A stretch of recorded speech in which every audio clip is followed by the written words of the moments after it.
जोंनि आफाया माने थांनानै थानाय समाव रायजोनि गोबां खामानि मावलांदोंमोन। प्रथमावनो बियो माने गामिखौ गायसनफैदोंमोन। बेनिफ्राय बर' समाजजों थानानै बर' हारिनि थाखाय खामानि मावदों। आरो बे थांनानै थानायनि समाव माने किसुमान सरकारि बिफानावबो खामानि मावफादोंमोन। जेरै प्रथम अबस्थायाव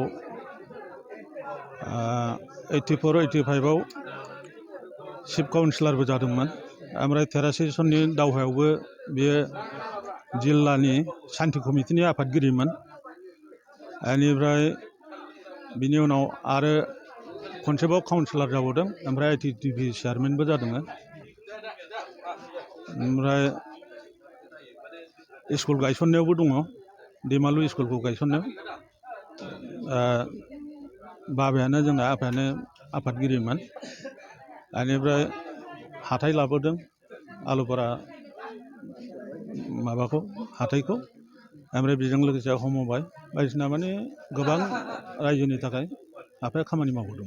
बै समाव जिथानोखि ब्रिटिश 1942 सननि आन्दलन, ब्रिटिशखौ होखारनाय आन्दलन, बे समावबो आन्दलनाव माने आफाया बाहागो लादोंमोन। ओमफ्राय बै समनि जेसेबांनाखि माने आन्दलनकारि बेखौ सिनायोमोन। जेरै कनकलता माने जिउ जारिमिनखौबो आफाया मिथिगौमोन। बिदिनो गोबां माने आन्दलनाव बाहागो लादों।